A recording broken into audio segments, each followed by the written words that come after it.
Hi there, I'm Dani Henderson. Welcome back to my beautiful channel. He's back. You guys have requested him. You've asked me, where is the very right Reverend Dr. Chris Lemmon? Well, here he is, ladles and jelly beans, back on screen with me, Dani Henderson. This man has been a mentor of mine for over 22 years. I've learned more about science and metaphysics and the known and the unknown and ideas and patterns and realization of phenomena through this great man. Welcome, sir. Welcome, Dr. Chris. How are you, my love?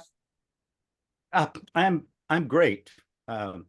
Just kind of chilling out a little bit. We had a snowstorm, a lot of the country did, and it's pretty having everything white, and there's a little less traffic out there. It's kind of nice. I'm watching the icicles drip off the roof, and that's kind of fun.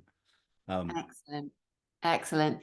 So I know that we've got quite the topic to cover today. Again, to give people a different, you're not run of the mill, nothing run of the mill about you, which is why I learned from you for so many years. You are very your own person. You master your own thoughts. You're not influenced. You don't let people influence you. You don't let yourself be swayed this way or that way. Again, a very, very noble aspect or value for a person to have.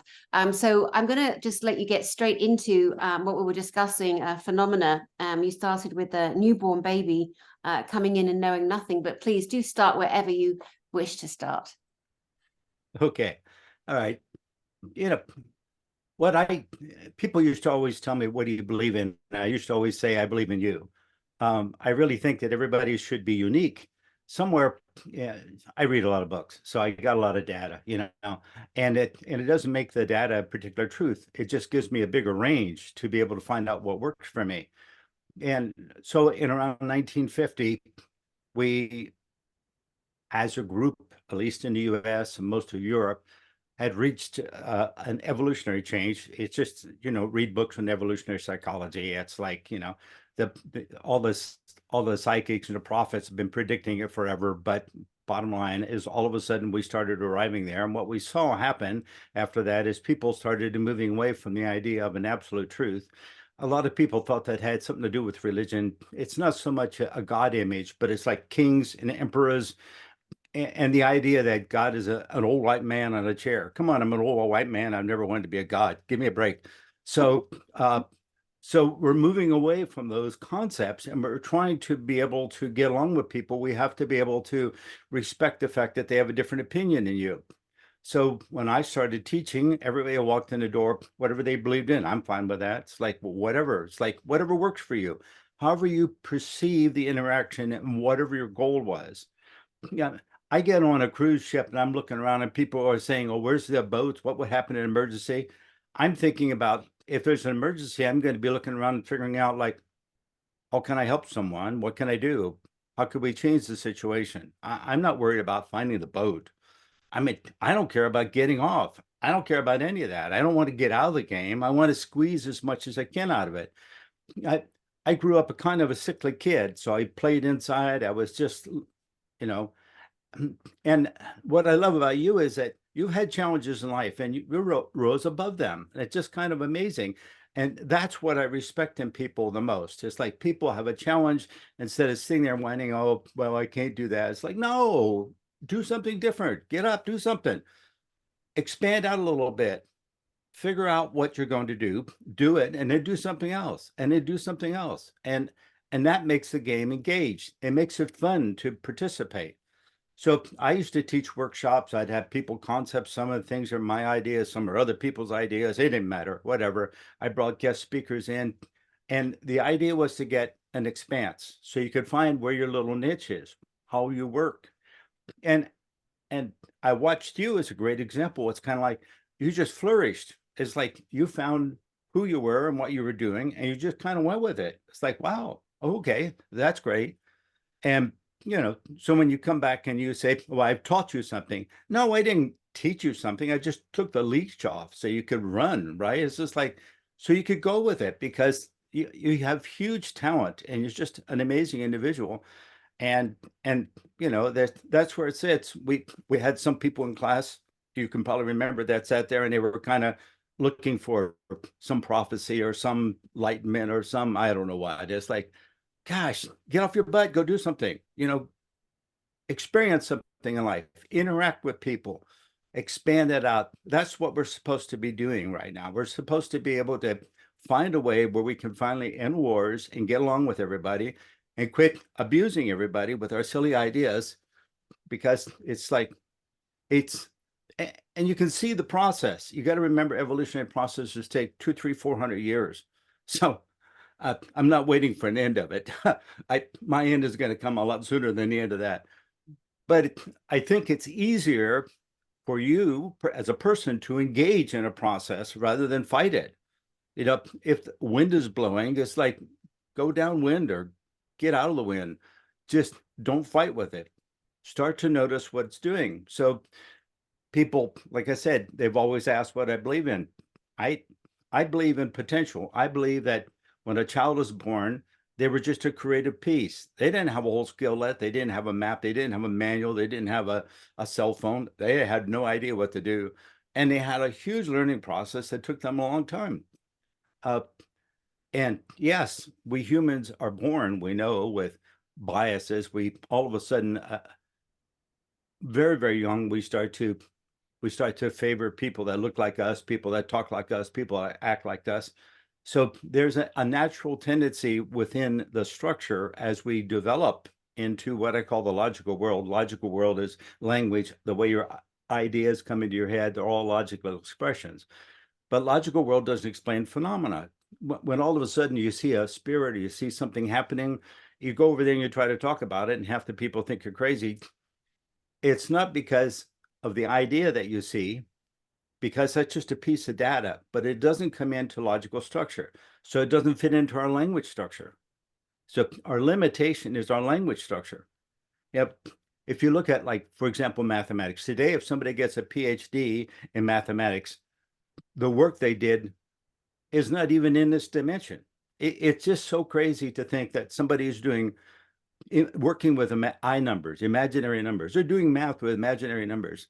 What in the world are they doing? Where are they coming from? They talk about woo-woo. That's pretty woo-woo, right?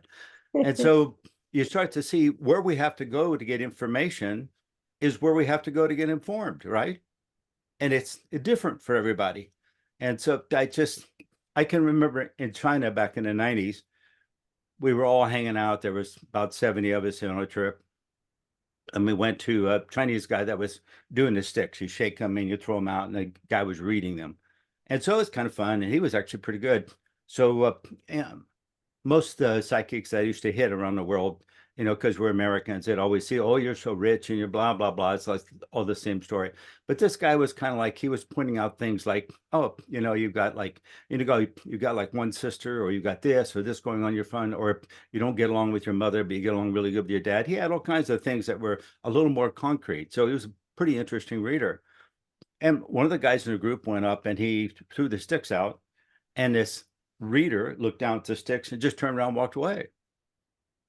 And we're all standing there saying, wow, that's interesting. And we're teasing the guy. See, not only do we not like you, but no one else in the world likes you. And we're just joking with him. But 6 months later, he died. Mm-hmm. So basically, the reader didn't know how to say that. He could see that. He didn't know. He just was lost. He couldn't say, how do I tell someone they're going to die? It's just like, you know, it was perplexing. And you know, he even left his money there. It's like he just went off because he was so intimidated by that. I think what you have to do is, when you start to get a flow of knowledge or information, you have to kind of go with it to see where it's going to go. And then the picture gets bigger, and maybe the information becomes more informed. You know, it just, you get clues to things. And I don't know. I got a kick out of telling somebody was communicating to me, and they found this watch place up by Mount Adams where you could go up and you could sit in this field and you could watch all the aliens come out of the mountains at nighttime. Okay, that's cool. But I have been up on Mount Adams, and what you do when you're going to go climb Mount Adams, you go up in the middle of the night, or you go up at night before it gets dark, because the road is really vicious. It's a narrow 1-lane road up into the base camp. But you go up there in the middle of the night or before dark, and you camp out. And then just before sunlight, you get up, you got your lights on, you got all this stuff, and you start to hike up the mountain. The trail is pretty easy going in the dark in the morning. And by the time it gets sunlight, you're up on the mountain. It takes about 12 hours to make that trip. So you come back at base camp at night, and then you got lights on and everything, and you're cooking, and there's a whole bunch of people, and you're chattering around, you build a fire. All those experiences are going on the side of the mountain. So I could have said, you're crazy. That's just people climbing a mountain. But, that might be true or might not be true. That's logical. But the fact that they've all got together and they're all sitting out there in chairs in that field, that has a lot of value. I don't care what the story is. They're talking to each other. They're making friends. They're interacting. It doesn't matter if it's BS or not. It makes no difference. It really doesn't. It's just they have built friendships that are going to last forever. And that is what's rewarding. They have learned to get along with all these people, are getting along, having a communication. So it's like, that's what we should be doing. And we should be doing more of that rather than all this argumentation. Yeah. But anyway, it's going to be whatever it's going to be. I may not see the end of that whole process, but that's where it goes. And we see that also in family. It's just like my family had totally different ideas. It was really easy. One morning they went to church and I just left a note and saying, I'm moving on. See you later.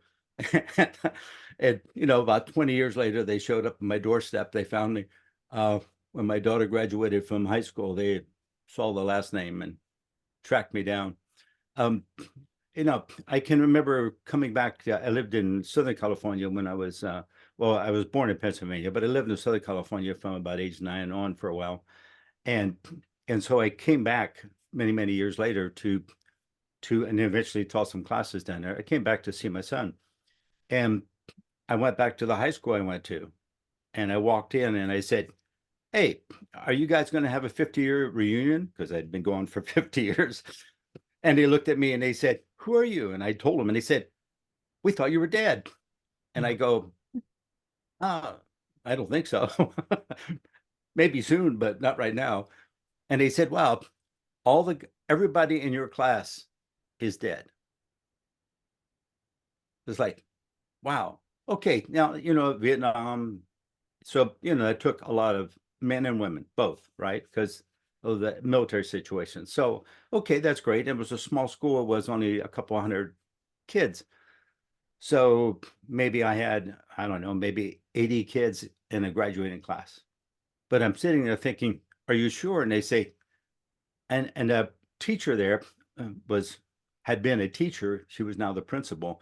And she was there and she said, I'm being ready to retire. And I came here teaching. I remember teaching you when I was young.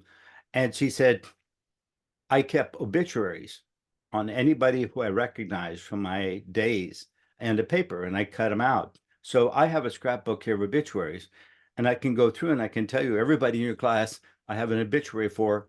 We tried to get hold of you and call you and stuff, but we couldn't find you. Well, my mother, my father died, my mother remarried, so she had a different last name. So when I moved out of the house, there was no way to get hold of me.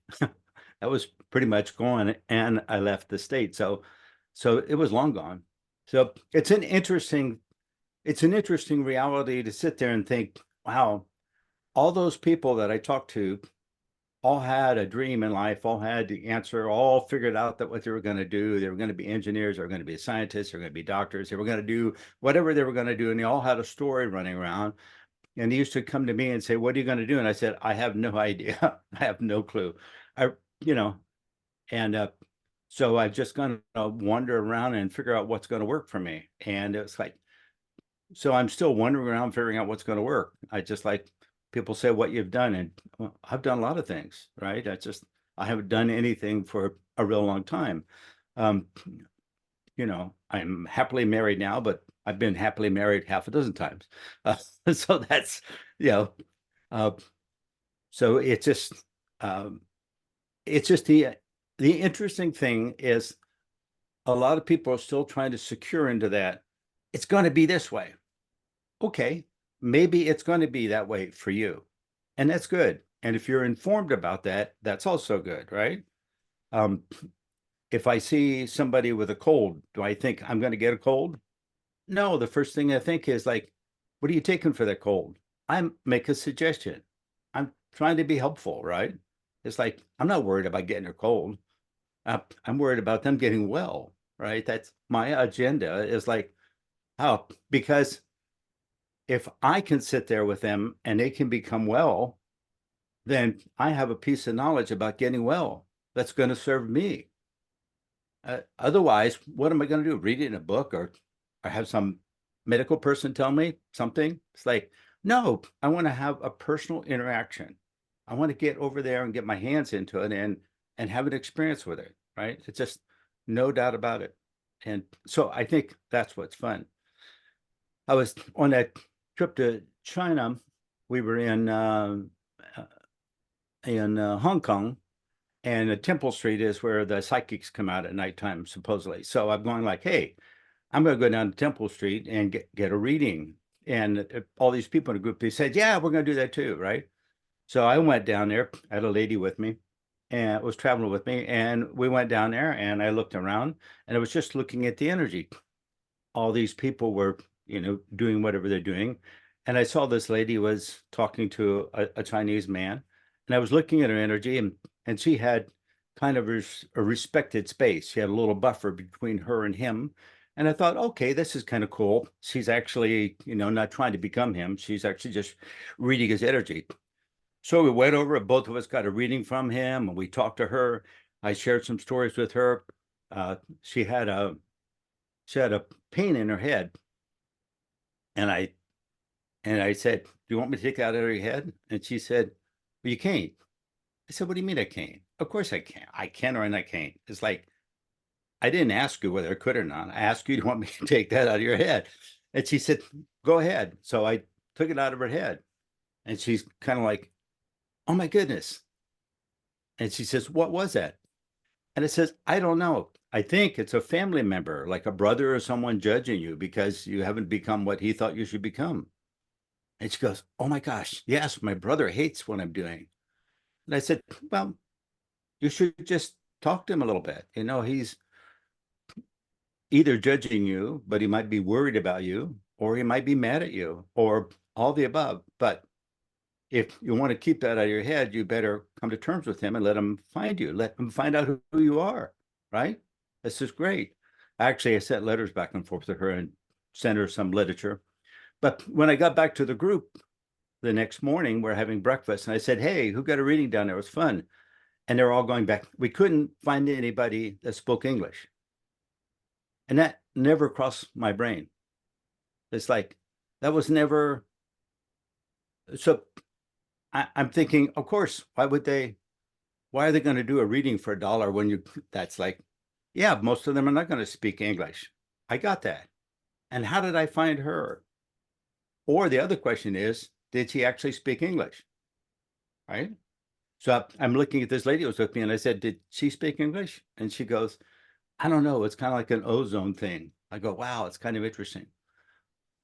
So, maybe if I recorded it, we would have found the whole thing was in a different language.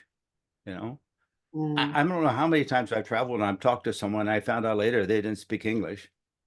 I don't know what I thought I was doing, but so, those are what I call phenomena. They're just not logical. It doesn't make any sense at all. Am I happy to be crazy? Yes, I think the greatest value in my life is that I'm crazy, right? And so that craziness is what allows us to gather some information. I would have never got that reading from her. I would have never got that exchange. I would have never been able to communicate with her had I just put up a wall saying, well, I can't speak their language, or this is going to be a problem. If she didn't speak English, I would have just paid her that $1 or $2 or whatever it was and sat down and left her just ramble on in Chinese to me. It's like, it would have been fine, right? It makes no difference. It would have been fun. It would have been a great experience. And that's what I see people judge and cast out. They want it to look a certain way. It's okay. If they want it to look a certain way, then they're in charge of creating that. I'm not. Right. But I'll support their creation. I don't have a problem with their creation. You can go for it. Potentially putting limits on it as well, limiting the outcome to try and, hold that energy frequency rather than let that expansion be there. There's so many great things here that you mentioned, and that I want to just cover very quickly before we continue. You mentioned that the mathematician, the brilliant mathematician, is doing mathematics that isn't in this dimension. And that's something, again, an invitation for people to really think about that, what you said. They are working with numbers, energies, frequencies that are not in this dimension.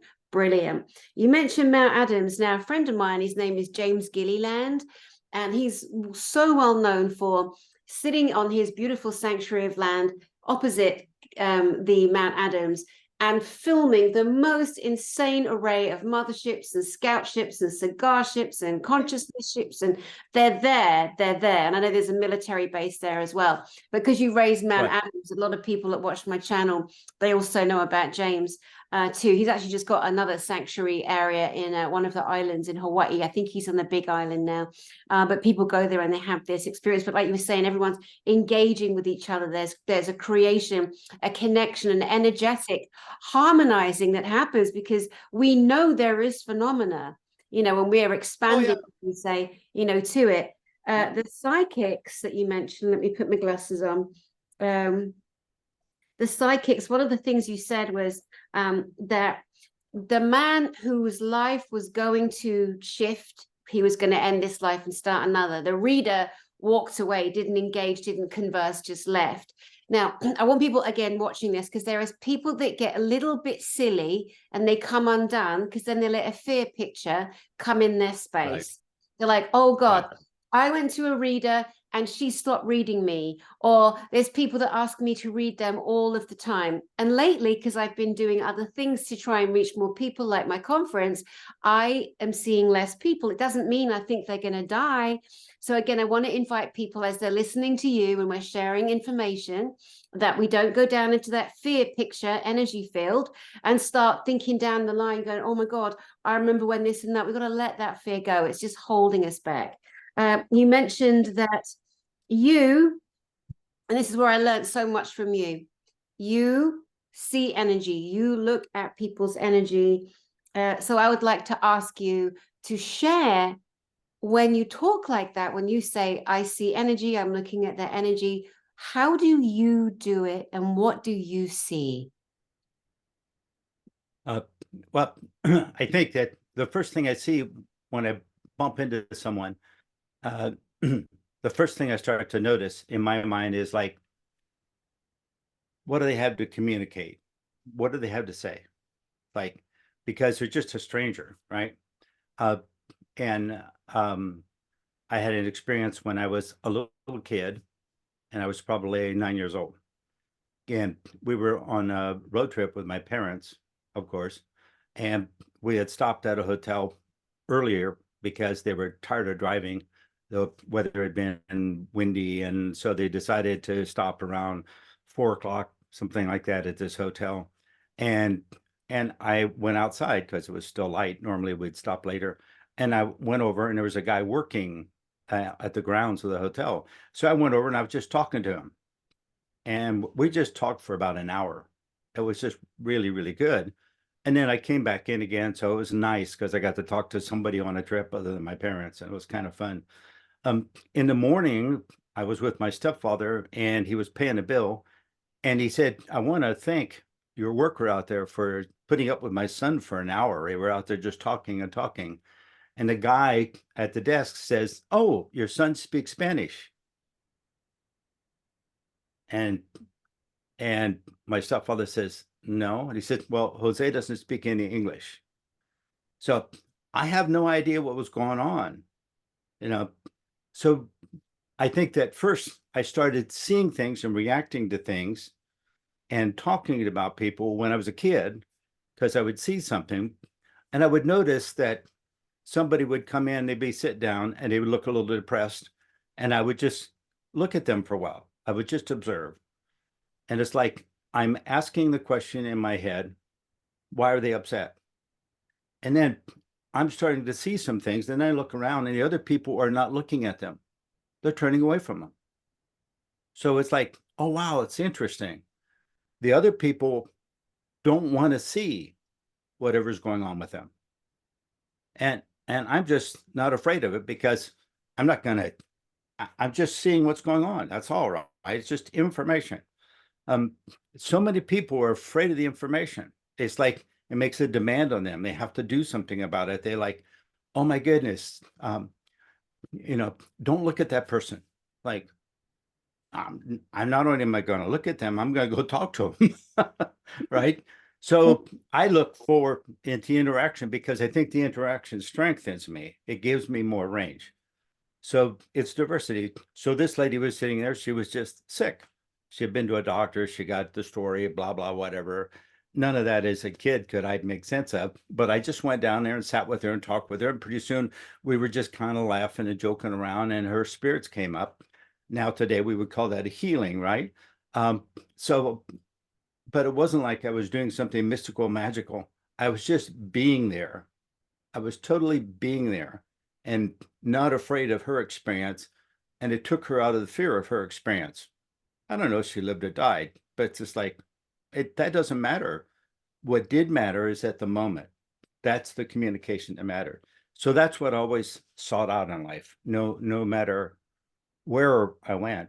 And it was always fun. I'd have people that come up to me and said, "Oh, um, Chris, I've been waiting to talk to you." And I look at them and I'm going, wow, that's interesting. Okay. And so we have a conversation, and I met a little guy in Tibet one time. We had gone, I was with a large group and we were in Tibet, and I had a woman come over and say, "I want to invite you to an event we're having tonight." And so I said, "Oh, thank you."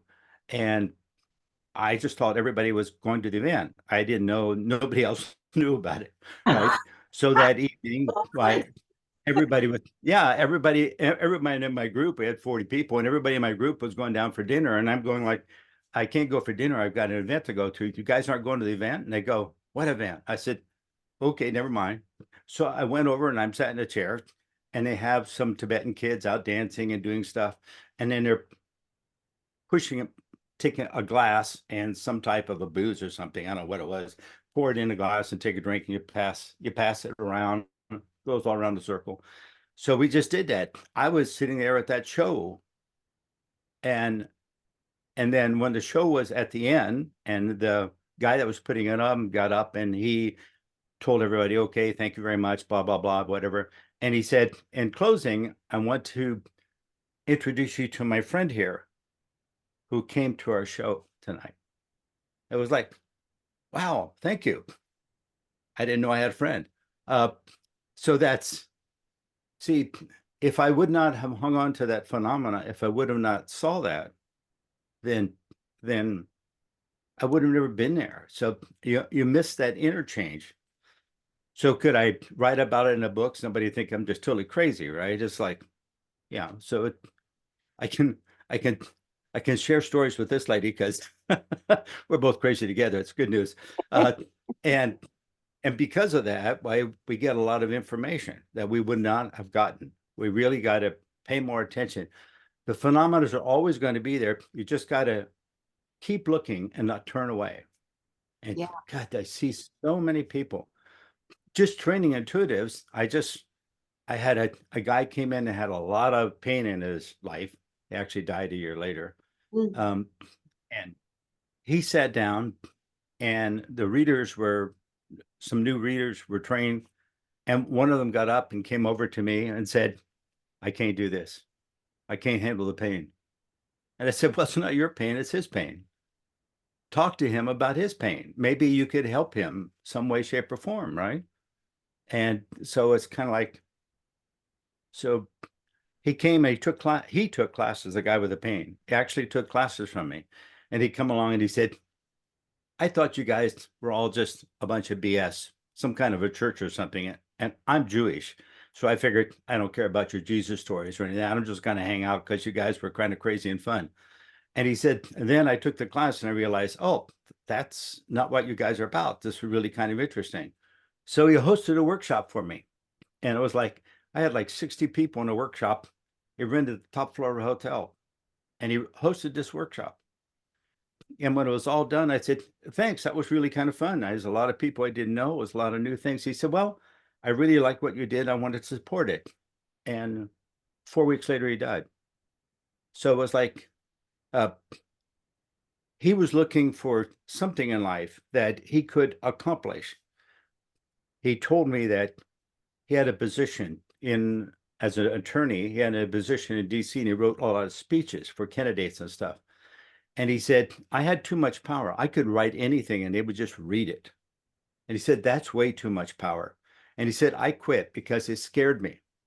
Wow. That I thought that was a disaster. And then my twin brother died of a heart attack. And at that point, I knew I was going to go next. Like, wow, that's an interesting story. So he believed it. Well, I'm sorry, I'm sorry he believed it, but that's just the way it was. But we had a lot of fun. And actually he lasted 2 years. And after his brother's death, it was like within a week of the date of his brother's death. And so we actually had him cremated, and we threw his ashes in the ocean down there in San Diego somewhere. So it was like, so it's just fun. There's that may not seem fun to somebody, but it gave me a chance to meet someone. It gave me a chance to interact with someone, and it gave him a chance to throw a party for 60 people. He made a lot of friends, and all of a sudden he went from being depressed to all of a sudden being like a really nice person. It's like, wow, that's it. I don't care he died. It was a healing in its own right because he got some joy out of life, even though he had this stigma that, we're twin brothers. So if he dies, I die. Whatever that story is, I don't know, but that's just it, right? I can't do anything about that. That's such an interesting point too, because I remember, and thank you, I know you read my book recently, and I was honestly so flattered that you read my book. And because again, you've never liked it. Thank you. You've never gone into teaching any of us, and you've taught hundreds and hundreds of people. I mean, our classes could be up to 100 people, like for real. And 2 or 3 times a week. At one point, I was coming to your center 4 times a week, for ministry. I would become a reverend through you, and all different kinds of things. I mean, it's so many different, just so many different exercises I'd never even conceived of. And when I've taught people some of your techniques, the one where you rub your hands together, so you can actually feel your own electromagnetic force, your own energy, by just barely bringing them apart. And then I teach people to create the heat and then put the heat on them for self-healing or for their children. And another one you taught us was where there's pain in the body, imagine a golden straw coming out of the body. From that pain out, imagine a balloon at the end of it, and imagine telling that, using the messaging center in the brain, sending that pain down into that balloon. I have taught so many children, so many older people in pain, that technique. And what I do still to this very day, if I get a headache, which is very rare, I will imagine it as a black dot. I'll bring it to the front of my forehead and I'll grab it and I'll throw it away, and it works. But people that go, you're a mad cow. I'm like, okay, it works.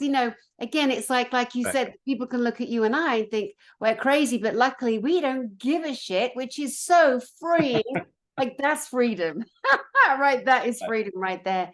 But so many different, I could go 1,000 different ways with so many examples that just come to mind of your teachings, the way you teach, the way you taught, the things you said. One of the biggest things you said that I really did respect, and it wasn't reverse psychology, even though you are a literal psychologist. You used to say, don't follow me, because you get people that would come to class and they would be so enamored with you, and then they would pop into the belief system of you're an authoritarian, you know more than most people, you have all this, what some people think is magical ability, you see energy, you feel it, you've been responsible for literally pulling people back from the brink using these beautiful, very free techniques that we have as a being.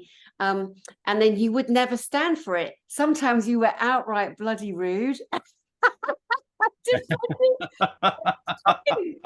you say to people, I'm going to rattle your cage. And I just be sitting there like, oh, Jesus, don't to me. It's so funny because you didn't put boundaries on yourself. You didn't put limitations on yourself. You were always this free flowing. Somebody would come and stand in front of you. They'd be like, Chris, I'm sick, I'm in pain. And you would just stand and look at them. And then you might put a hand gently on them for a few seconds. And then something would shift in their field. And suddenly that whatever that was they were holding on to, it went. And you would say, like you said to that woman, that's a pattern stuck in the body. It's energy from your brother judging you. There's a guilt picture somewhere in your field that's getting triggered. I mean, how else would you explain that? What other terminology? That's just what I said. I had to attend to what's going on.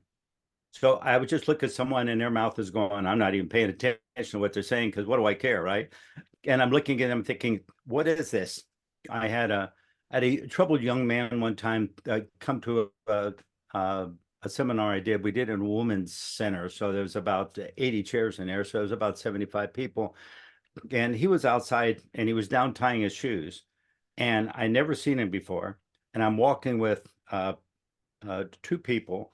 And they looked over at him and he had this big black thing, looks like it was sitting on top of his head. And I just looked over and I used to teach karate for years. I've done a lot of things. And so I did this side kick right above his head. And everybody's kind of looking at me like, what am I doing? And the guy turned around to me and he goes, oh my gosh. And nobody said anything then. And when the whole seminar was over that day, he came over to me in the close and he said, I had such a headache. There was so much pain in my head. And I'm walking along and then my shoe became untied. And I was just like, I'm going to go home. I just can't do this. There's one more thing. I can't take one more thing, right? It's like so silly, but we've all been there. And he's down tying his shoes, being all pissed off. And I make this kick above his head. And all of a sudden his headache went away. And he said, how did you know? And I said, I didn't know. I looked and I saw that and I go, that shouldn't be there. It's like you go up to someone that got some dirt in your shoulder and you brush it off. That's whatever. I just brushed it off and it went away. I probably could have done it less dramatically, but I didn't think about it, right? I just thought, there it is. It's got to go. It was just engulfing him. Yes. I mean, he had some stuff going on without a doubt. But we all have stuff going on and we just can't let it tear us apart. And sometimes we need to sit down with someone else and help. That's it. So that's what I love this lady for. It's like she's helped millions of people. And so it's just a question of sitting down and saying, I can't get my head around this. And they said, well, of course not. It's not even your idea. Get it out of your head. Just quit trying to figure out other people's ideas. Relate. That's it. The secret is just to relate. How you do that, I don't care. If you try to relate logically, then it's going to be try to have a conversation. There are tons of books out there. There's a story about I'm just going to make it short. There's a story about a guy, I think his name was Daryl, but he was a black guy and he actually met up with a grand wizard or something from the KKK. This is a story from a few years back, but he actually built a friendship with him. And actually later on, this guy quit and got other people to quit because all of a sudden they realized that whole racism thing was just like totally ridiculous. And so that was just from a conversation. He had the courage to talk to someone who hated him and be able to show up and be real and heal them both. And it could be in a conversation, but it's just simply, you pay attention, either you listen to someone or you see the energy or you work with the energy, you make it move. So the classes were all about getting people to notice energy flow, getting to see that this energy does flow. It's not really hidden from you. You just got to pay a little more attention. You can start to get a lot of information from it. And like I said, I see people turn away. They just totally turn away. And I was in Thailand and there was a guy that was crippled. He had an amputee, a missing leg or something. And he was sitting out there and he had a cup out and I wasn't going to go donate money. I just saw him sitting over there and I'm thinking in my head, my brain goes, I wonder what happened to him. And then all of a sudden I see this explosion. And I go over to him and I say, do you speak English? And he goes, a little bit.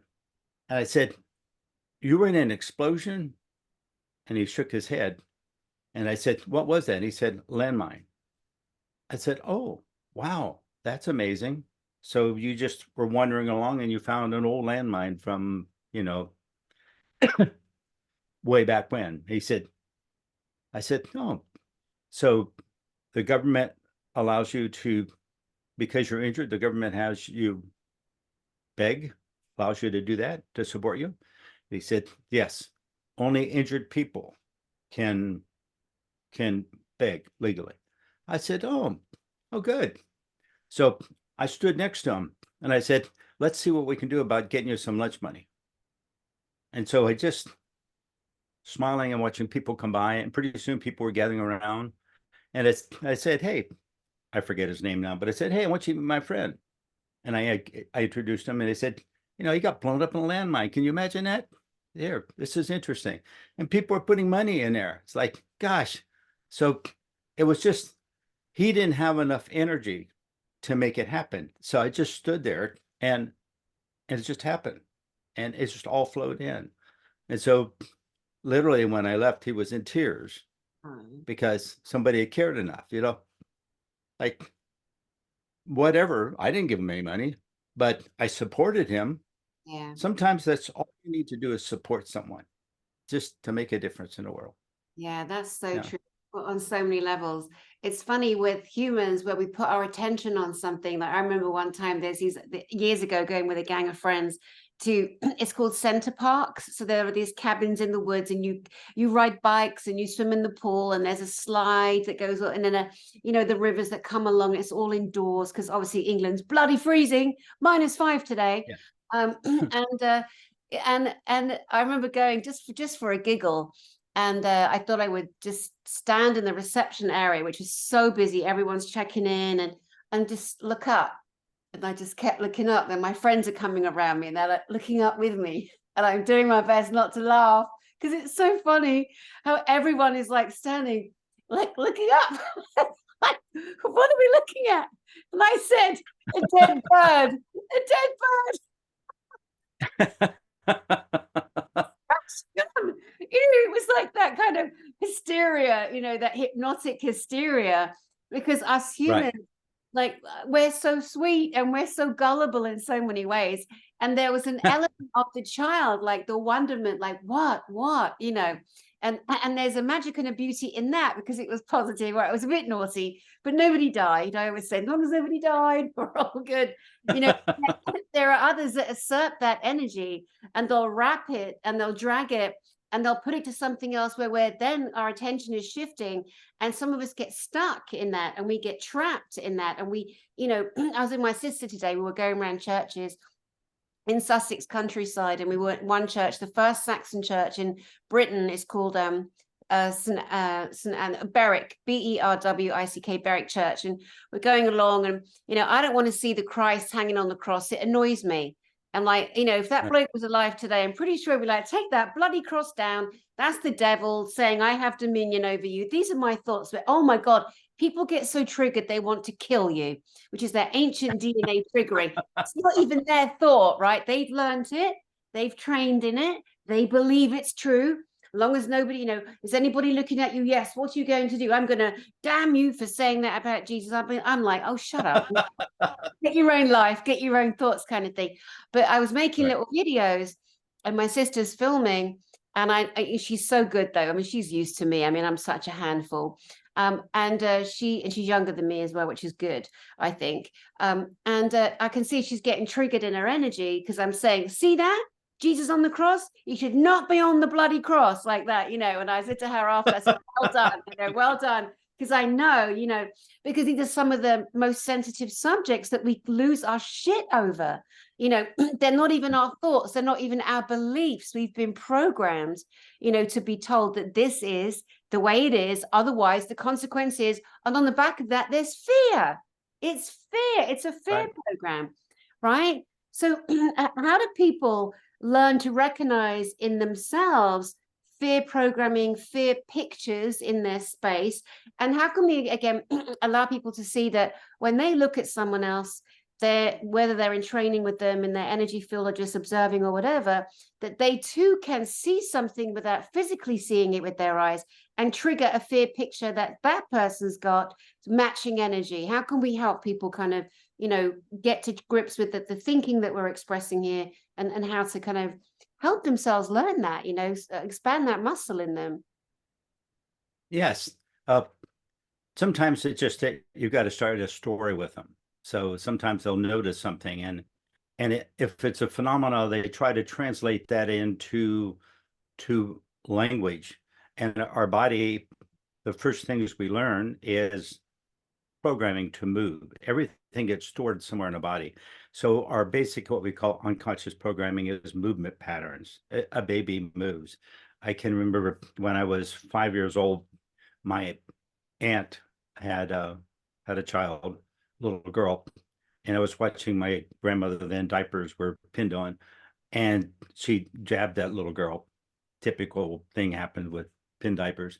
And the little girl sunk her side in, and I saw that, and then my grandmother said, watch her. She had changed her diaper. She says, watch her so she don't fall. So we had her laying on the couch, and I'm sitting there watching her, and just for kicks, I just took my finger and touched her side where she got jabbed, and you could see her pull her stomach in. I touched the other side and she didn't. So for weeks after that, I'd try every once a week, I'd go over and touch that side, and she would pull in on that side and not on this side. And it was interesting because that became the source later in life of all this restraint in here, became the source of a cancer that she finally had to have removed out. And you start to look at that, it's like I was too young then to be able to figure out how to get that fear out of her.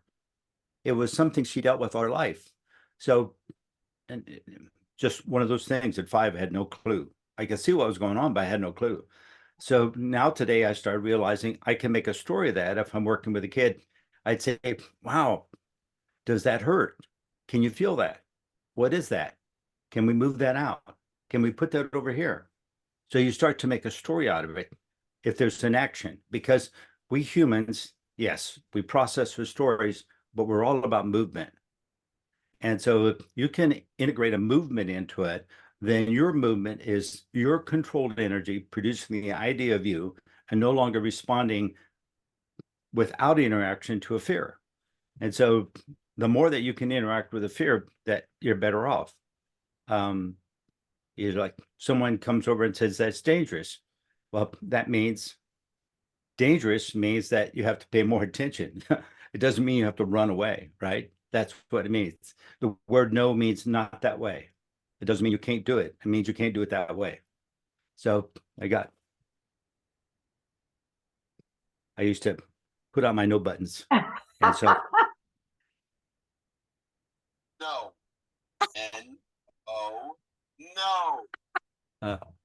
So I had one that said bullshit. yeah, good. Yeah. So those are fun. So I think what a fear picture is just no. It's just simply a caution. It's a warning. It has an energy in it. If you can get movement in and find a way to skirt around it, you do fine, right? It's just no problem whatsoever. I don't know how many times I had a friend of mine that was renting a house from me, and he said, I know you told me not to take my dog in the house. I didn't want his dog running through the house. He's got a backyard with his fence. I said, you can have your dog back there, but I don't want the dog in the house. And so he says, but the dog had tried to bite someone. I am now have to restrain the dog. And it's odd, the dog's never really bit someone before, but it's an aggressive dog. So I got it on the back laundry room. It's locked in. So if you go by the house, you don't see the dog in the yard. It's in there. I say, okay, I had to do a little plumbing fix. I had a leaky faucet. So the next day I went by and I just totally forgot about the dog being in the laundry room. So I go in the back door, and of course the dog is in there, and the dog is like, "Rrr." And I'm seeing that dog growling at me, and I'm just kind of like, okay, I can match that energy, and I just sat there and I matched the energy. And I says, okay, now I'm just going to take and push it back at you. And the dog just kind of like lit up and hunkered down. And I went around the dog and opened the door, and the dog ran over and ran behind the couch. And I went in, fixed the faucet and everything, went locked up and left him a note saying, I'm sorry, when I went in, I forgot about your dog. So he's in the house. And I didn't want to have to drag him out. So I just left him for you to deal with. He said he had a heck of a time because the dog wouldn't come out from behind the couch. He finally had to move the couch out of the way and go get the dog. Oh my God. The dog's fear that was throwing at me was defensive. I just reflected it back to him. It's like, I don't want to be scared of a dog. What is this? I'm not going to hurt him. I just hear you can have it back. And he sat in that fear. That was really interesting. When I went by to see the guy weeks later, his dog was kind of cautious a little bit. And I looked at the dog and I said, you better be good. Come on over here. And he come on over and he put his head down and he stood by me and I petted top of his head and I said, can we be friends? And so then he went over and sat down and that was it. No more problem. So that's just phenomena. It's like there's no logical piece that you can put into the piece. Just weird stuff that happens. But I was not going to get caught in that dog's fear. It's like it was his fear and he was just being defensive. I got it. Most people have a fear and they're defensive. They're doing the same thing the dog did. They get caught up in it and they become the fear. If I would have pursued it, the dog would have been aggressive. It would have been growling at me. It would have tried to bite me. It would have done all the things. What am I going to do? Beat him? It's like, that's totally stupid, right? It's like, it doesn't make any sense. So I just had to just push it back at him. Said, here, you want that? You can have it. Don't want it in my world. And then I just went on with fixing my pipe and got the heck out of there. So I think that's the lesson in life. You start to see someone like that. It's just like sometimes you just got to interact with them a little bit, tell them a story, help them out a little bit. And I don't know. I've had, yeah, matching energy. So a quick kind of matching similar experience I had years ago. I was in England and I was in my beautiful, that I'd paid for, that I'd worked very hard for, my beautiful new Mercedes. And her name was Lola and she wasn't a showgirl. Anyway, driving down this country lane that's no wider than my arm. I mean, the roads in England are so tiny, in the country especially. Right. And I'm going downhill and there's a woman in her truck coming uphill, big old woman. And she clipped my window and clipped my mirror, but hers fell off, the Mercedes one. But I ended up parking downhill and now she's parked uphill. And so obviously we get out of our cars because we've had a little bump, And I remember I was dressed for work. I was in a long fake fur coat and a suit and heels. And this woman got out of her truck holding the mirror that had fallen off her car, that my car had bumped off. And she was in kill mode. And she was twice the size I am. And coming down, holding this, this mirror. My first thought was, holy fuck, she's going to kill me, right? And then I was instantly like, okay, Dani, you gotta use your tools here. Now, because I was at a distance of height and, inferior to her because she was coming down the hill, I imagined my energy frequency raising up as high as I could, higher than her. I imagined my energy expanding out. And also in my mind, I'm thinking, right, if she tries to hit me, I'm going to punch her so hard, and I was terrified. And something happened because all of a sudden the woman who's effing and screaming and going to kill me with her energy stops and turned around and just got back in her car. I couldn't believe it. I was like, yes, a win for the Henderson, a win for the Henderson. I mean, the fact I got back in my car, I was shaking. I was so scared, but again, I learned those tools from you largely, or you reminded me of them, when I used to come to class with you. Right. It's just amazing the kind of matching the tools, the things we can do that are non-violent, that people can't see by using energy. On the other side of that, Chris, I had an experience about 2 weeks ago with my friend Lemmon And Dani. She's an archaeologist. She spent many years in Egypt, and we're both fascinated by ancient history and art. And anyway, we met at the British Museum in London, and she was visiting from Ireland, and she's French. And we went to look at the museum. Now, we're the same. I don't want to be bothered in a museum. Like, I'll go with you, but you go do your whatever, and don't come to me until I text you or we plan a time, because I want to enjoy and have my own thoughts. And if I want to connect energetically, I'm gonna do that. I don't want anybody around me. Yeah. So I'm going along and I'm downstairs, and I've gone through Egypt. I'm going into Greece, and I have these giant rooms and going through different rooms. And then there are suddenly some reliefs on the wall that have come out of ancient parts of an ancient library in Nineveh, Iraq. And as soon as even before I like properly looked at the reliefs, you could see some of the black smoke. My body starts shaking and responding, and I start crying. Now, luckily, again, I don't care for audience. I don't care if anyone's there. If I want to wail and cry, I'm going to do it, whether you're there or not, because I'm not engaged in caring what people's responses are. I'm going to think, oh my God, why is my body, without even really seeing that, without reading the history of that, why is there, what is that that's triggering my cellular structure, my frequency, whatever. And I had been saying to Elena for ages, I keep hearing Nineveh, Nineveh, Nineveh. What is Nineveh? And anyway, that year she went to Turkey. Last year she went to Turkey. She went to Nineveh. And so again, she comes back. I keep hearing Nineveh, Nineveh, Nineveh.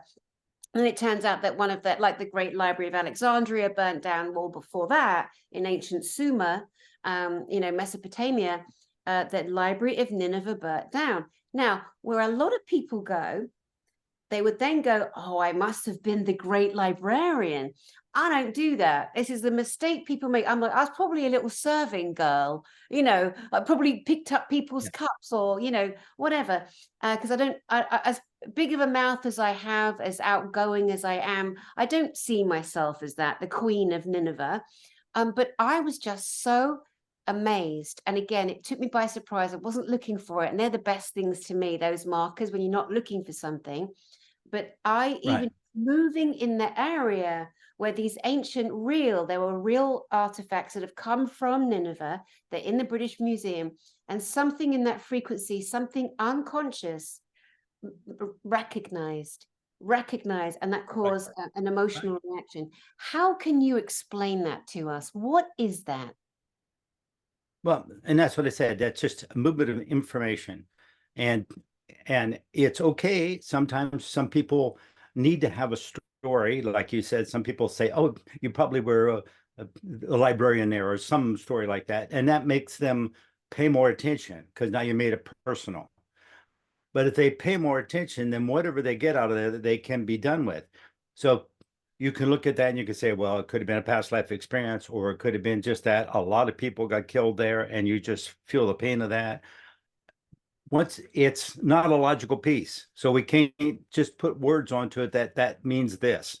So what we really have to do is we have to recognize it's an experience you're having. You can feel it in your body. So it's like, wow. Then you have to decide what to do with it once you got it in your body, right? So you want to leave it there. You want to send it somewhere else. You want to free it, if whatever that means. It's like, yeah, if you do something with it, now you're being a human. You're taking something that you've learned and you're interacting with it and processing it. That's what life is supposed to be about, right?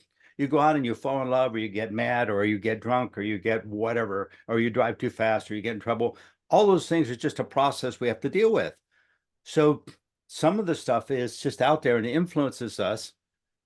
I can't begin to give you a logical answer, because it isn't one, what that connection is. You're not going to find it in a book. You're not going to be able to measure it with scientific instruments. You're not going to find any of that, and I could take theories and ideas. I could talk about them for hours, because I love those type of things. But I think the simple piece is just to recognize it affected you. I don't know how many times the same thing. I've been in museums around the world. I've been to Troy, I've been all those places, and you're looking at it and you're going, wow, you can feel all that stuff, right? And Troy was particularly interesting in Turkey because the guy that discovered it didn't do it in a scientific manner. He just dug holes, right? Oh, look, I found it. And he just dug holes. Well, all those ancient ruins go in layers. So basically what he did, he corrupted about 20 layers. And so he messed all that stuff up. So it's interesting to me when I went to Troy, I'm standing there and looking back at an area and I'm thinking, this is a mess. I mean, it's just like I could feel my head spinning. It's kind of like I'm looking at some type of an abstract picture that doesn't make any sense. Like Esther, one of those pictures that, you know, doesn't logically, but the whole thing didn't make any sense to me. I'm sitting there looking at it, and one of the guides came over and he said, yeah, this is an example of what happened when the guy just threw all the dirt over here and just corrupted it. And I said, oh, that's what I'm getting. It's like, it did. It felt like I should clean the room. It felt like, you know, it's like, this is not my responsibility to clean this mess up. But the mess had a message, you know, and it's like, there it is. It had a message. It's like, this is a mess. Those were people living there for centuries. They had a life that they lived. And so now you just messed up that whole stream of somebody having an experience called life. And then below them, 80 years before them, there was another whole stream of dirt where people had the dirt just built up. That's it. And it all got messed up.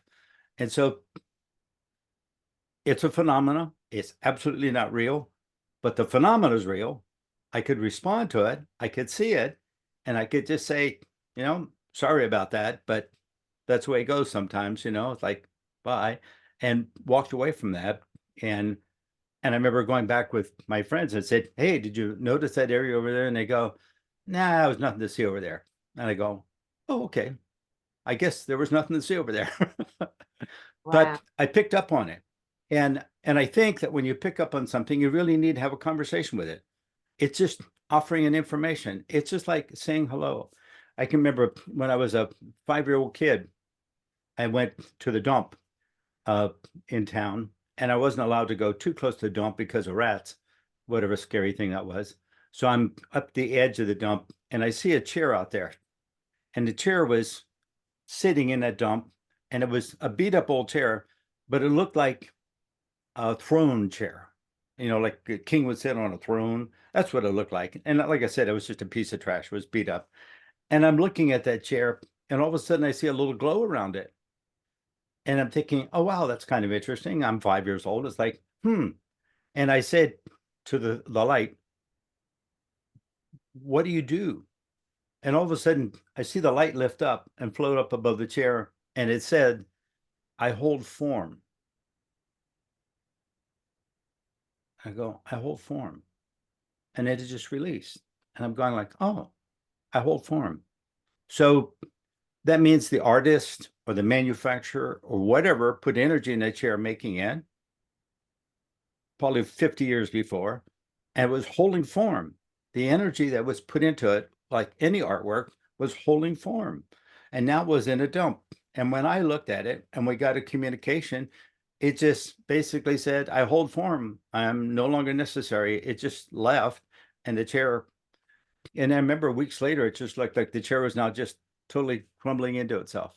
It's just like, it just holds form. Yeah, I don't know what else to say.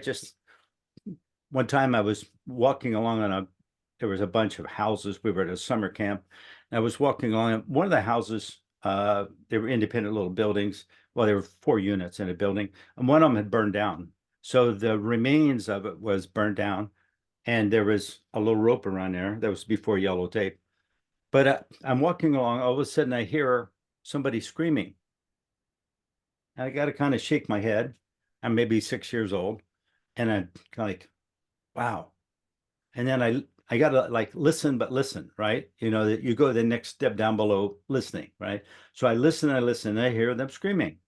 So I look at this area that's fenced off, and I know I'm not allowed to go in there, even as a 6-year-old, but I don't care about rules. So I'm looking at that. And in those days, we didn't have a refrigerator. We had an ice chest. You put ice in on the sides to keep stuff cold. There's an ice chest and furniture and stuff all burnt and cindered and all just debris in that mess. And I see that ice chest sitting in there. So I go, wow, it's weird. So I climb over the debris, work my way into there, open that ice chest. When I open it, there's a little girl sitting in there. And she looks at me, she screams, and she takes off running. And it's like, wow. So had I not paid attention to the scream, she would have just been a statistic. She went over there playing, but she wasn't supposed to be. She was younger. And she got into the ice chest and the door closed, and she can't open from the inside. So I saved her life. Of course, you know, not a big thing, but it just was, I heard the scream. And she was, yeah. So it's like, I don't know. Where do you explain it? That's once again, I had a lifetime full of phenomena because I would stop, pause, and pay attention. Someone else walking by would say, oh, I don't see anything screaming. I don't hear anything. And you just keep going. She would have been dead. So it's just, and, you know, who knows what the little girl experience was. I never actually ever saw her or talked to her again. It was a camp. People would come there for weekends. So it's like, but yeah, most certainly it was a dangerous thing for her to do. She shouldn't have been in the ruins, but then I also endangered my life by saving her. Right. Amazing, amazing. And that's a physical happenstance. And like you say, other things when you feel energy around. Today, I was with my sister and we left this ancient church and we're walking down in a wooded area. And she said to me, if we go through this back wilderness area, there's an old hotel through there. I went, oh, let's go and have a look. So we start walking through. And as we come into the clearing and I can see the hotel maybe 500 yards away from me, I suddenly start to feel all kinds of emotions. And I said to my sister, and it's a gorgeous, beautiful, massive, wide hotel. And I said to her, oh my God, I said, I believe that this at one point was used as a hospital or convalescence or something. I said, because right. I could feel everything. My heart was Right. pounding. And I'm saying to her, my heart Right. is pounding. Anyway, this man comes out of the hotel. He went, we're closed, hotel sold. We're closed. We're renovating. It will be open in 1 year. Sorry, we forgot to shut the gate that you came through. And I said to him, I felt all kinds of energy frequency. I said, was this ever a convalescence or a hospital or a, he went, no. It went, oh no, it was. He said, but, and he looked at me and then he got annoyed. And he goes, yeah, but that was in the 1600s. I said, it doesn't matter. I said, I feel and I see the layers of time. I always have been able to. Right. And he said, yes, he said it was a place where lepers, it was a leprosy healing. They used that building for lepers, right? 1600, Right. year 1600. And then I said, so I said, it's probably one or two little spirits still wandering around. And then he got mad again. His field changed Yes. again to protection and defense. And I said to him, I didn't say they were bad spirits. He went, well, I've been here 50 years. This is my family's hotel. We've had it for hundreds of years. And I went, it's okay. It's okay. We'll leave it. Yeah. So let's go. So you hit it. That's what people do. If he would have related to the energy, it would have just dissipated. But here he is keeping it alive because he's got his energy making it a war. Every day he's beating it, right? And he's probably affected in his health by that animosity that he's been carrying. He's not getting along with the history of the hotel. And so, yes, that's a phenomenon. He's not going to be able to touch it. But if he would walk in and respect it and do a healing on it, he could probably get ownership of the place. Obviously, he had it for 50 years. He probably struggled every day and hated going to work. And now he's sold it and he thinks it's great, but he's still going to have to deal with his animosity, which you already saw as a pattern that shows up when somebody brings up a reality, right? And that's just very, very normal, just really completely normal. And yeah, I've seen people already that we do a healing on someone in a hospital and they're laying there and we just go in and we would do a little bit of healing work. And when their energy was ready to move on, and we just move them on and they would pass. And then the next thing I know, some family member said, I saw you kill my mother. I'm going to sue you. Oh my God. I go, okay. I said, but one thing you need to think about before you sue me. If I had the power to kill your mother, do you understand you're in trouble? And he's kind of looking at me. That's so you. You see, you could turn it around on him, right? It's like, yeah, if anything, he probably killed his mother because of his attitude all his life, right? Oh I don't know where his animosity came from, but he wanted to blame somebody all his life, obviously. wow, wow. So, You know, I don't know. It's like, there's two ladies. 2 years ago, I used to think, when we're wondering what's our life going to look like, what road are we going to go down, and we realize, or I've realized, there's like tons of different roads that you go down, and you play in different arenas and systems and games. right. And I wondered if years ago my role was going to be something to do with voluntary euthanasia. So the person, when their compos mentis, decides whether they want to stay or go, or for whatever reason, whether they're very sick and they don't want to suffer or have their family, whatever the reason. Well, 2 friends of mine, they're twins, and they're 94 years old. They unfortunately took the jib jab job and suffered horrors from day one. They're very wealthy ladies, very beautiful, very healthy, but they were both suffering dreadfully. So over the last little while, I would say 6 weeks, both have decided to go home to spirit, to source. And so they took, under the guise of a medical doctor, a cocktail that allowed them to leave, leave the body. I forget exactly why I'm going here now, but it is quite the phenomena. And one went first, and then the other one went after, like some weeks after. But that choice, that leaving, whereas you were saying about the guy that accused you of killing his mother, what you're doing, you are enabling energetically the field and also supporting the wishes of the person with the soul, right? And I remember you taught us years ago, part of our becoming an ordained reverend in the state of California, you taught us how to read last rites. And I got to do last rites on a dear friend of ours, Dr. Mayo Soro Espinoza. And I got to do last rites on her in her bed. And she was suffering, as you remember, from horrendous very aggressive brain cancer. And she'd asked us to do it. And then there was 2 other ladies, Eloise and Grace, and we were there supporting our friend Mayu. And I don't know whether I've mentioned this in any of our other broadcasts, maybe, I don't remember. But it was such an honor. It was such an honor and so humbling. I loved her so much, as you know, and I know you did. But to be part of her exit journey, what an honor that is. And so we did the last rites, and then her daughter called me and said to me, Mum won't leave. She's scared to leave. And as you know, Mayu was captured by the German Nazis, went through concentration camps, and was tortured beyond all imagination, along with her family.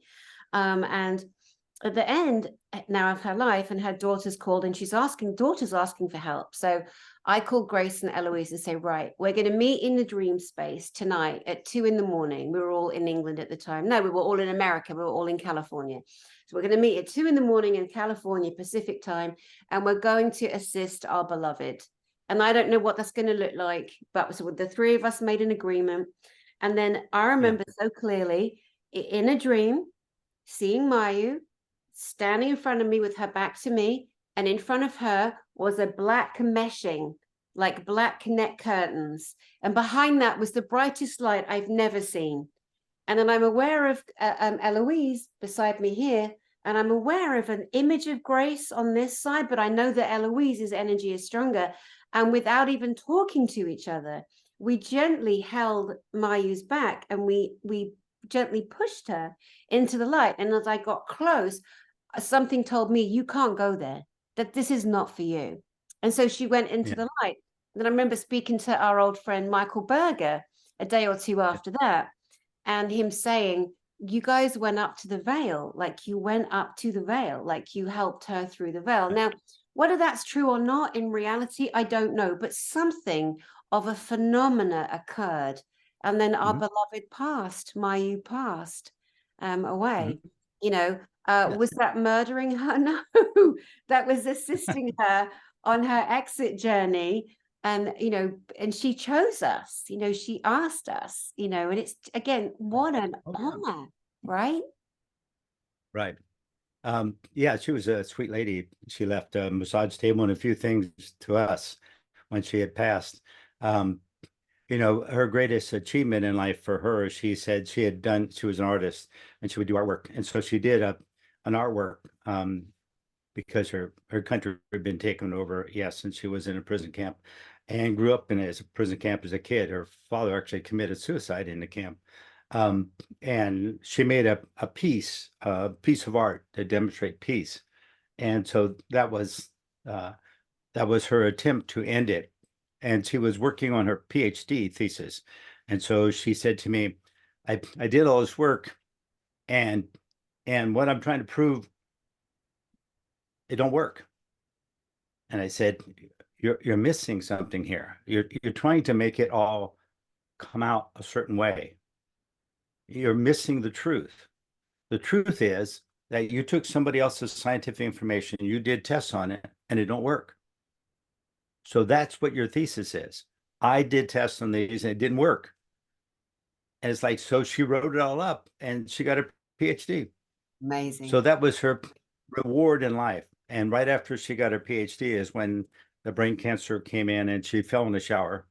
And so it was like, that would pretty much, between the Peace Prize and it getting that acknowledgement, allowing to do that as an artist, and then the fact that she got her PhD, is kind of like, that was an accomplishment she felt.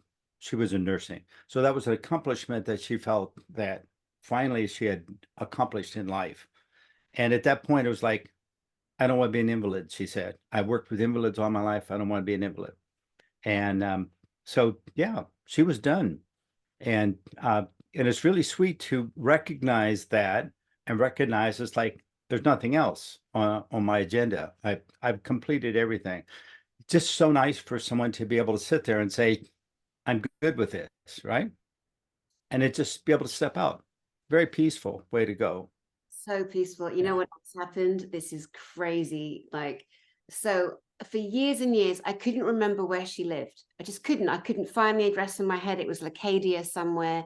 Couldn't find it. When my Jeff was alive, and you met my Jeff, my fiance, who sadly passed, because he came to classes that you were giving, you and Deb were giving. Anyway, I'm sitting there at the table in our dome home, me and Jeff, and all of a sudden, I shit you not, her address appears. Her address appeared on my laptop. And I said to Jeff, oh my God, that's Mayu's address. And I mean, she died, what, 10, 12 years ago now at this stage? Yeah. I also haven't been able to get hold of her children. You know, they were older than me. They're older than me, her grown-up kids, and who I'd obviously spent some time with. And I'm sitting there and saying to Jeff, oh my God, this is Mayu's address.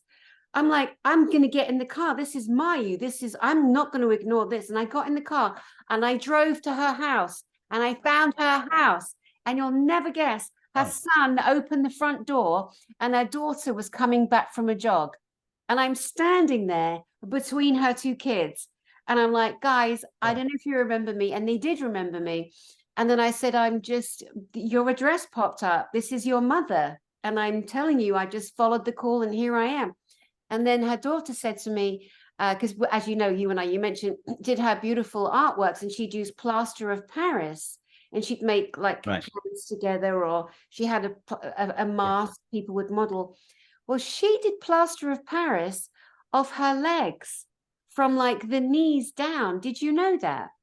Did you ever see that? No, I didn't know that. Her daughter said to me, come and look at this. Now, my last memory of my beautiful friend was her lying in the hospital bed in her house, in the living room, dying. And she just raised a very weak hand as I left. And I knew that would be the last time I see her.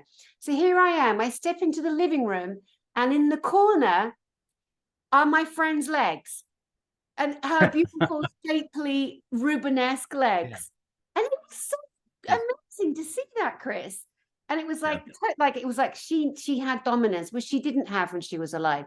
There was a dominance, there was an energy, she was in that room. It was such a beautiful experience. So like, there's no way to explain that level of phenomena, is there?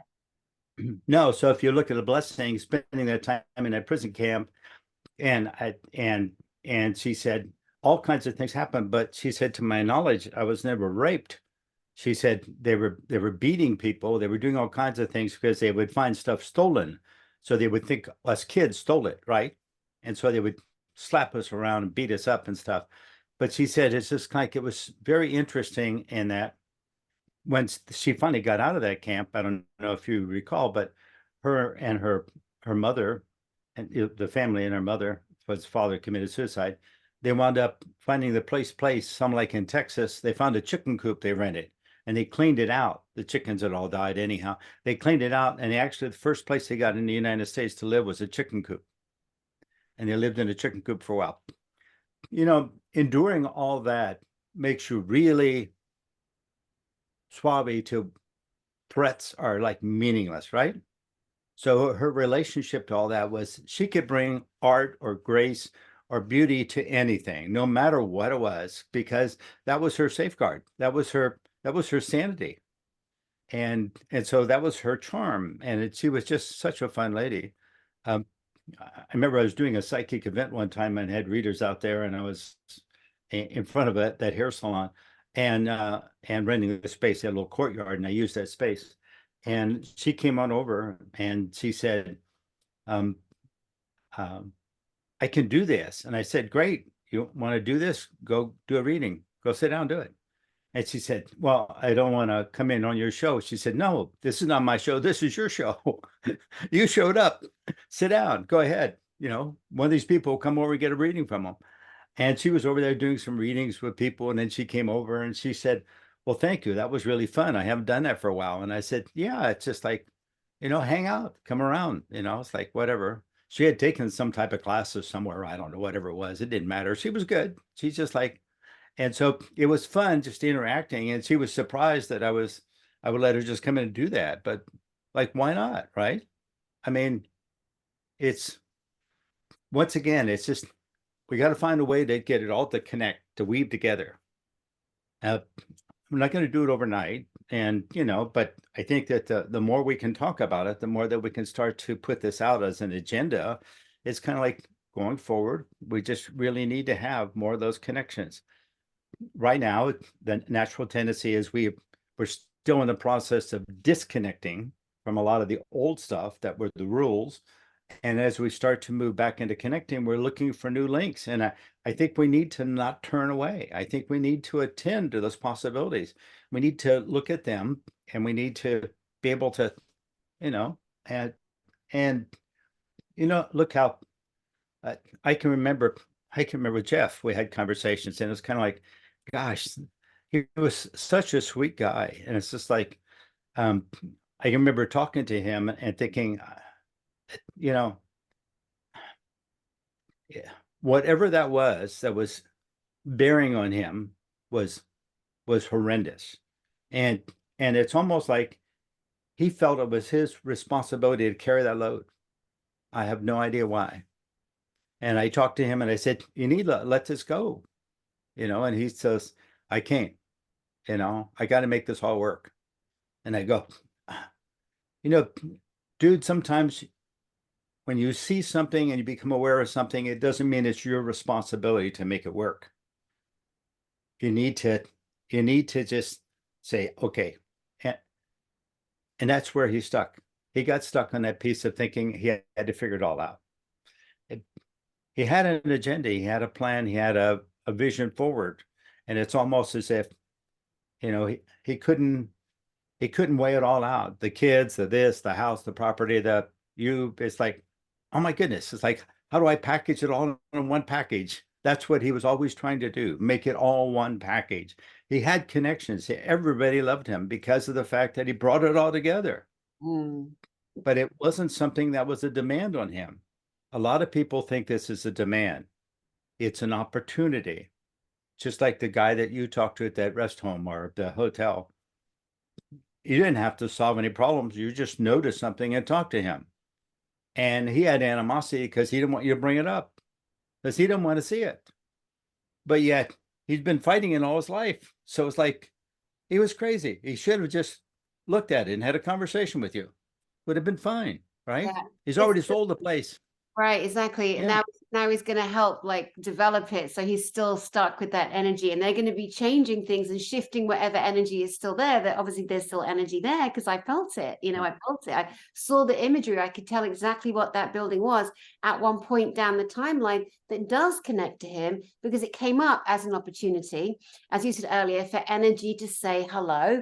We can wrap it up into a spark of color, or a communication, verbal or a physical manifestation. And again, for people looking at the, you know, clairvoyant, clairsentient, claircognizant, clairaudient, it doesn't matter what system you put it into, something is happening, you know, and you can either attend to it and train with it, acknowledge it, or not. It's a choice, right?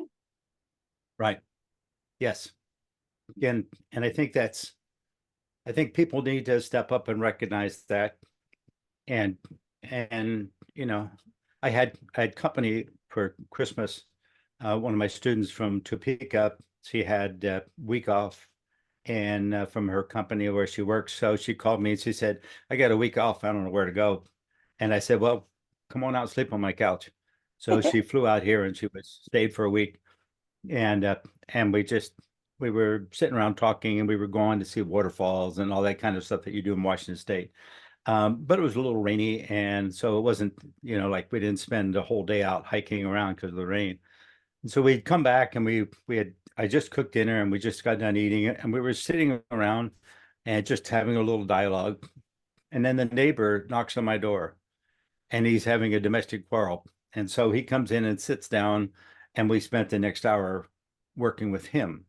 So it's like, and it was so interesting because he got up and left and went back, and it's just like, and we went back into our conversation, and then she said the next day, she said, you know, it was like all of a sudden you just integrated that in to like it was all part of what we were doing, and then it just flowed back out again. I said, yeah, I could have told him, hey, go back into my office, we'll sit down, we'll talk this through. He's having a fight with his wife, and he came over to see me. And it's like, because she's strong-headed, and she is, and there's nothing wrong with that. That's the way it is. So I said, you got in a relationship knowing who she is, and she's strong-headed. So don't get all pissy about that, you dummy. You got to figure out how to work with her. That's what you got to do, right? But she wants the last word. Okay, fine. That was the terms of the agreement, fool. So let her have the last word. You know, say, how can I help you? What can I do for you? What do you want me to do? Right? Let her have the last word. Like, you're going forward. And he's kind of like, wow, why worry about my son? No, you don't have to worry about your son. You need to talk to your son tomorrow and say, this is normal stuff. People have arguments. You in your life are going to have arguments with people. Pay attention to what's happening. We don't hate each other. We don't have to kill each other. We just have disagreements. People have disagreements. We should learn from them. So tell your son, if you see anything that I'm doing wrong or mom's doing wrong, you come and tell me so that we have a chance to change it. Yeah. It's like, wow. So we integrated the boy into it. It's like, and that's what I suggested he do. And so, yeah, you know, it's good to like, he's just a neighbor. It's like, you know, so it all worked out fine. We all just kind of sat there, and it's kind of like, she goes, you know, she says she'd been in a job before where she was a boss, and she had all these people making mistakes, and she was trying to fix it all. And then she finally got stressed and she quit that job. She took a year off, and now she's working in a job where she's not the boss. She's one of the people and doing the work. She's an analyst, and she's doing this work. And she said, you know, I'm now learning to get along with these people. When I was the boss, I'd be looking at them and I could see all the problems. Now I'm one of them, and I see all the problems, and I'm going over. I said, you know, you could do that more than one way. And I just kind of share thoughts with them. And now I'm not the boss, so they don't have to do it my way. And some of them say, thank you. And some of them say, nah, I like the way it is. It's all fine. It doesn't matter. Yeah. So she said, it was really nice seeing you talk to that man for an hour. And it's kind of like, I started realizing, oh my God, I'm doing that. I'm doing that with all these people I'm working with. You know, I'm the oldest person in there because you're all young people out of college that are in their 20s. And here she says, here I am, 40 some years old. I'm the old person, right? But she says, you know, just being able to play with them and bounce things around with them, I recognize that I'm developing my skills of being able to get along with people better. And so, yeah, so, you know, that's the message I try to impart. I mean, I came up through conflict. I've done a lot of things. I was in law enforcement for a while, trying to get into use my degree in psychology to get into criminology. I talked to serial killers. I've done all kinds of that kind of stuff, and it's just kind of like recognize that to be able to get any information out of them, I had to build a little rapport with them, and they're not people you really want to be nice to, and start to. But I need to close cases. I needed to. You know, these people kill people. They want to close a case and want to be done with it. The family wants to know what happened, right? So it's like, so that was my job, and I just spent hours talking to these people. I was glad they were, you know, chained to the floor, but because they were not nice. But I couldn't be fearful, so I had to have some level. I didn't want to be friendly because I didn't want to be deceptive. So it's kind of like, I don't approve of what you did, but talk to me a little bit. I want to find out what motivated you. I have been really pissed at people, but I'm not really mad enough to kill them. It's like, I can't imagine why all of a sudden you'd find that fun or charming or exciting or sexy or anything like that. It's like, I don't get that. So I can't judge you as wrong. Talk to me. What's going on? And we became quote unquote friends because of that. And because of that, they started telling me where they buried bodies, and I closed cases. You know, and it's like, so those are real experiences that you have that, to me, is like, there's no reason that there's nothing in it for them to tell me. They're already in prison. You know, you're going to spend a life in prison, or you're going to get death sentence, or whatever you're going to get in prison. They're not going to gain anything talking to me. So I had nothing to lose. I just decided I'm not going to make this an argument. I'm not going to walk out of here feeling like I've just been stressed. I'm just going to make it friendly. I don't want to be their buddy, but I can make it friendly, right? That's what I did.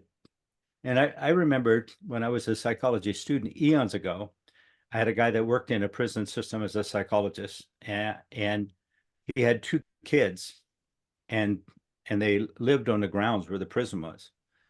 And there was a guy that escaped from the prison. He was on the grounds. He didn't get out into the public, but he had escaped from the containment. And the guy had actually killed children. And his two kids were out playing, and they found this guy hiding in the bushes. And they talked him down and talked him into turning himself in. Because even though they could see, they're little kids, but they're like 8, 9, 10 years old, girl and a boy. They could see that he was messed up, but they didn't let that stop them. They didn't run from fear.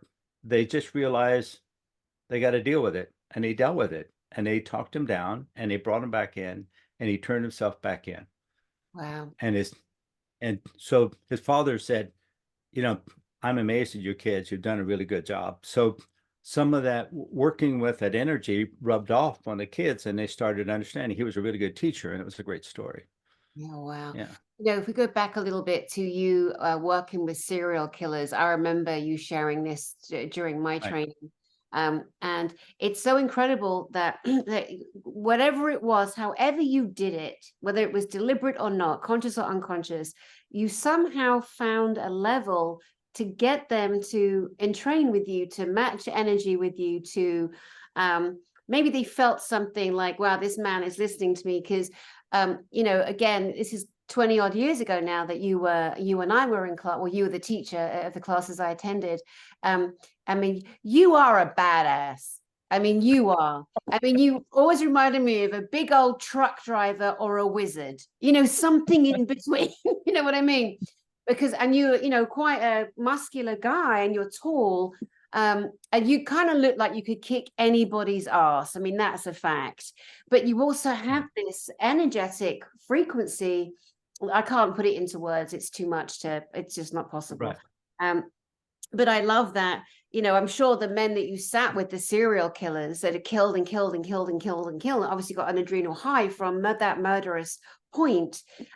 You're right, they would have kept something that would give them some kind of a pleasure, knowing that they didn't have to tell the parents where their children were buried, or, you know, whatever, whoever. But something in you undid that. You know, you undid that. And so your work, the benefit of you having all these different careers, fireman, psychologist, the teacher, karate teacher, oh my God, the things you've done are just amazingly fascinating. What do you think that is? If we could quantify that a little bit, and then again, that others can look at their own ability to emote, to help. Well, you know, I would do something in life and I would be doing it and I'm having a good time doing it. And then all of a sudden someone comes in and says, oh, we're going to do it this way, we're going to do that. And I said, okay, talk to me about it, you know, and it's kind of like, blah, blah, blah, I'm the boss. And I said, you know, I don't need this. Go on. I was never out of work for more than a week in my life. It's just like, so I just went out and found another job, right? It's like, yeah. So I walk in the door and they said, well, you need these certificates. Can you run a forklift? Can you do that? Yeah, I can do all that stuff. I didn't know how to do it, but I did it. So you just show up. I think that you have to be open to, right? And then when you show up, you don't become arrogant. You show up and say, I haven't done this for a while. Could you help me here? Right? I had a student that came here for the house for several weeks one time.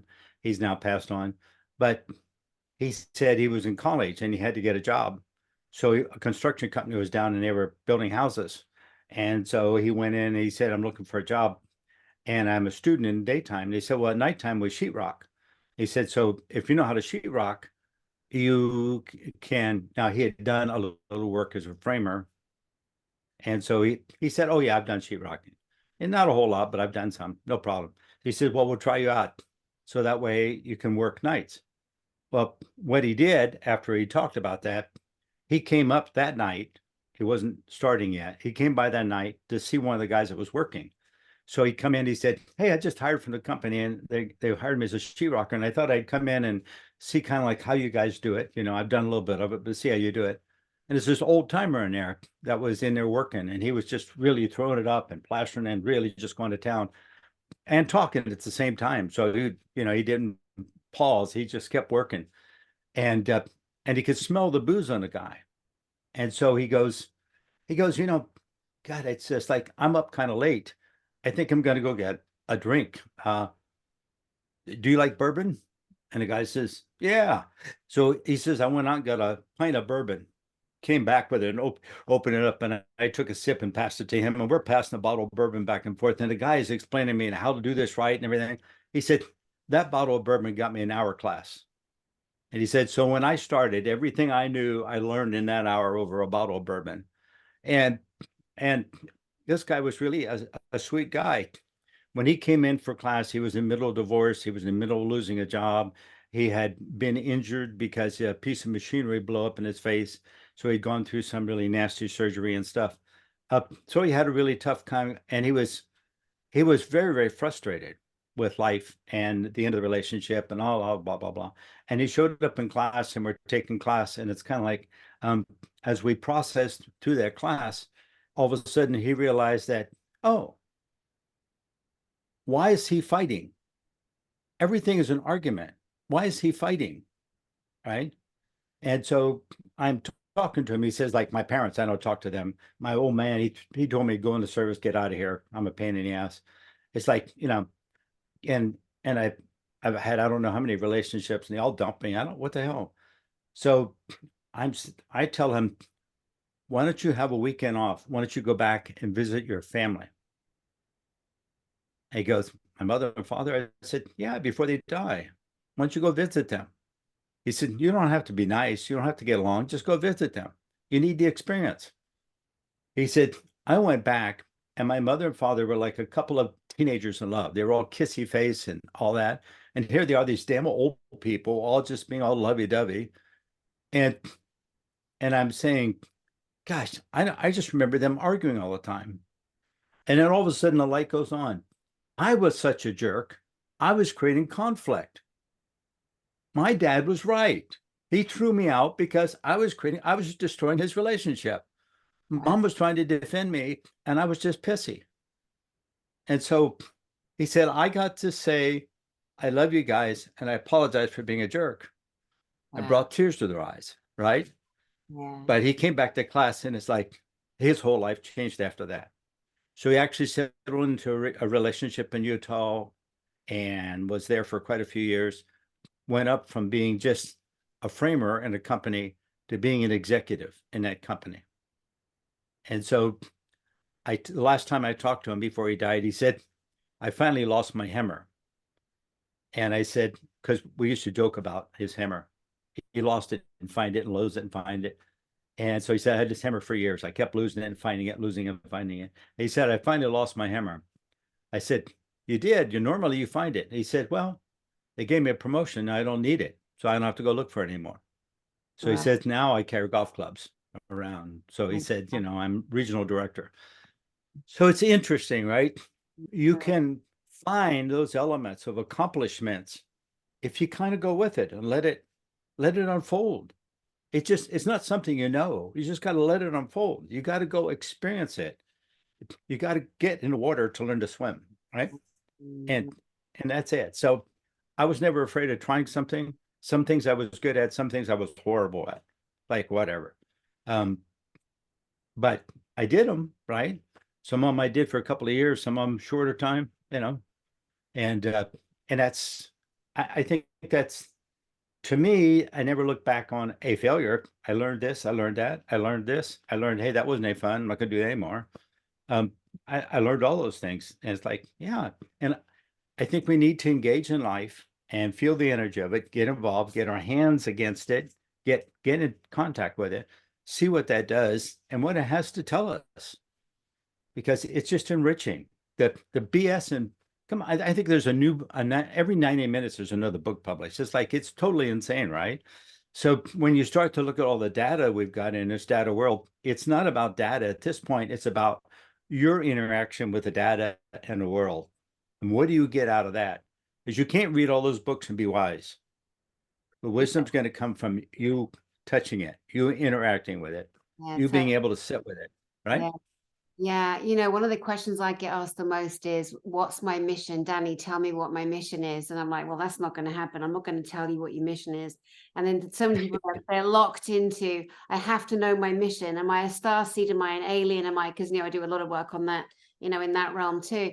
But here's an example. Yesterday, I was out and I'd driven through a village and it had a crystal store. And I wanted to go have a look. It was closed. It's not open till spring. So I'm like, bollocks. So anyway, so I'm wandering around this land because I'm so naughty. There's a sign that says private. I'm like, why is that private? Can't help it. Anyway, so I start walking around this farm in the middle of nowhere. It's freezing cold. And I see these two little buildings and there's people in there and they're doing something and I can't quite see what they're doing. But as I walk towards the building, I get hit by energy, like a woo, like a high pitch. I'm like, oh, wow, resonance. And I'm like, oh, wow, there's activity here. So anyway, so I go inside this building and it turned out to be, it's called an armory. These men are making ancient armory. They've got some actual original helmets and, the Red Cross from the old English Crusaders. And so this place is jumping with all kinds of timelines and energy and everything else. And then the guy comes out the back. He's a white guy, he had dreadlocks and a big kind of T-shirt thing around his head because he's got so much of the dreadlocks. He's wearing the smithy, the farrier, the blacksmith leather. And this man was so full of energy and excitement, and he oozed the passion, the love for the work that he's doing. And he played it down, and I went, mate, you own it. You own it. He goes, well, me and my partner. I went, you are so living what you love to do, and he was showing me the swords. They had ancient swords in there. And it was just amazing to see that you got that this man, he was an individual. His hair had been growing for absolutely years. You know what I mean? And then here he was, he's found his groove, he's found his thing. And it's so out of the norm to what people would judge or look at. But the joy and the happiness, we don't get there until we try. different Right. things until we can Right. let go of what your mum or your dad or your boyfriend, your lover thinks you should do. You know, when we're Right. restrained by someone or something, then people go, oh, yeah, well, you don't have a mortgage. You don't know what I have. You know, people judge all the time. You don't know what anybody has, right? So be quiet. Right. But, you know, if you're going to moan and complain, fine, just go in the corner and do that. Or are you going to sit back and go, do you know what? We could all be dead tomorrow. You know, why don't we just jump in? Why don't we try this? Why don't we try that? Why don't we just take the kids on a holiday now? Or whatever it's going to be, right? Engage in that frequency. Yes. So, and so I think that's the secret. I think that's in everybody. If you can interact with them, if you can have a moment with them, uh, no matter what. I was a kid, and it was summertime, and I was going to a park, and walk up the street, and there was one street that had traffic on. I had to cross, so I was being mindful. So I'd stop and I'd look around, and there was a bus bench here, and there was this old guy sitting on a bus bench. He's probably not as old as I am now, but he was an old guy. And I was maybe 14 or something. And I look at him, and he just sitting there. And then all of a sudden I think, it's Sunday. It's Sunday, and the buses don't run. I wonder if that old guy knows the buses don't run today. So I walk over to him, and he's just kind of staring out. So I go, well, I just sat down next to him. And he said, what you doing, boy? And I said, well, it's Sunday. You know, the buses don't run on Sunday. And he goes, oh. And I said, you like this bench? He said, yeah, I like watching all the kids and everything over there play. And I can sit here and watch. I said, that's kind of cool. You know, tell me a little bit. Did you do that when you were a kid? Play on swings and stuff? And then he starts to tell me a story. He was British. And so when he was a kid, you had to go into the military. So he's telling me he had to be on a ship, right? So he said, you didn't wear shoes on the ship because it was hard on the wood. So you ran around barefoot on the ship, and you had to learn to tie ropes and get up and sails and all that. He said here when he was 14 and 15 and 16, he was on a ship. It was in the Navy for the British. And he says, so I had a pair of boots, but they were by the door, by the gangplank. So the only time we get them is they'd hand us to us when we go off the boat, and we could put them on and walk down the gangplank, and then we could go to town. We come back, we had to take them off because on the ship we didn't. And he was telling me stories, and all these stories and all this kind of going on. And we just got so engrossed in it. It was just really, really fun. I went back and I was telling my mother about it, and she was kind of like, you know, like, whatever. She said, you shouldn't bother people. I said, no, bother people. You're not listening to me, right? I'm not bothering somebody. I just had a conversation with someone.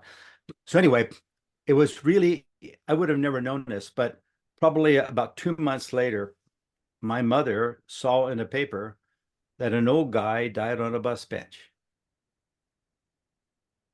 And Wow. she brought it to my attention. She said, she remembered. She said, you remember telling me a story about you talked to an old guy on a bus bench?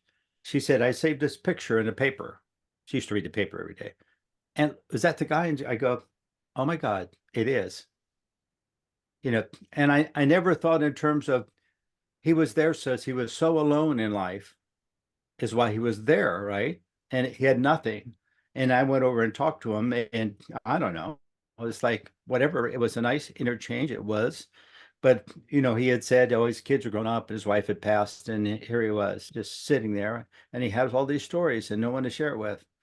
And it was like, wow. So it was fun. I just felt like I got privileged. Like I knew the secret that nobody knew, because now he's passed and now nobody will know, right?